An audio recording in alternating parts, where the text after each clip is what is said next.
slack and sound kill momentum, okay?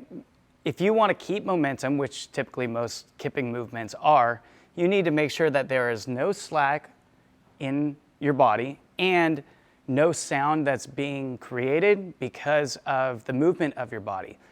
The sound part even includes going into a handstand. Let's talk about the slack part first. Now, if I am at the top of a bar and I'm dropping down into a bar muscle up, if my arms are bent and my body is straight, as I drop down, my arm snaps to a straight position, and that can actually cause such an immediate impact that my hand slips right off the bar. This is a very unsafe position. If you're dropping, you could slip off, or you could very easily injure yourselves, okay? So let me give you an example of slack and how it keeps momentum. I've got this ring set up here on the rig. And what I'm going to do is I'm going to take all the slack out of the strap. I'm holding it in front of my stomach, and as I let it go, we're going to watch where the ring returns to. That'll give us an idea of how much momentum was created going forward, and thus how much returns. Okay, comes right back to me. Now I'm going to hold it at the same angle. The angle is important here. Now I'm going to hold right about here. Drop the ring. So the top of the strap is at the same angle, but now there is slack between the end right here at the ring and the top of the rig here. Clearly, the ring doesn't have as much momentum, even though the top of the strap was at the same angle that when I released it, because the heaviest part, the furthest part from the rig, was not in straight line with the rig, it carried less momentum. So the same thing goes for if it's slightly curved. So if I hold it here in front of my stomach, it does swing back pretty far, but it's not as far as if I keep the strap straight. The whole idea is that this is the concept of a pendulum.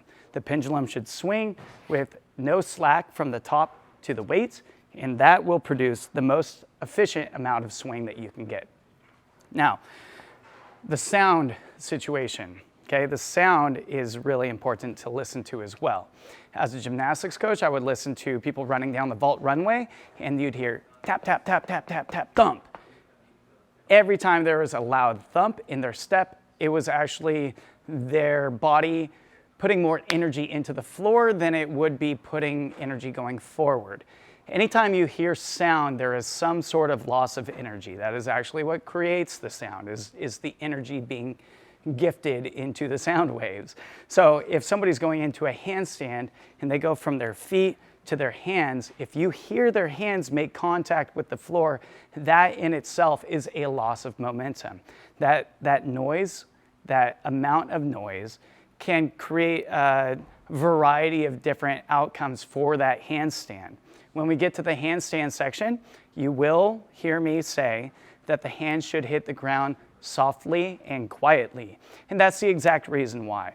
Because by producing the same quiet landing onto your hands into a handstand position, you are creating a consistent movement pattern, and that way you can understand how much momentum you are going to ultimately end up with. So your handstands aren't kicking all the way over all the time, or not kicking up high enough, or sometimes they hit it, okay? Just creating that sense of consistency is what we are always trying to do as coaches. And the slack part here, this is really important for you to remember as well. This goes for ring muscle-ups. If you hear the straps slap together, that clapping noise, it's typically because there is some sort of a lack of continuity in the tension on the ring up to the rig. So when it goes limp and then it tightens up again, those are the two sides of the strap slapping together, which means that there was a loss of momentum somewhere. That means that I'm going up against gravity, and somewhere along the way, I stopped pulling on the rings, and then once I got into the muscle up, snap, creates sound, that means that I wasn't pulling the entire way, okay? So these are some rules that you should always go by. There is pretty much no exception to the rule. So slack or sound is a loss of momentum.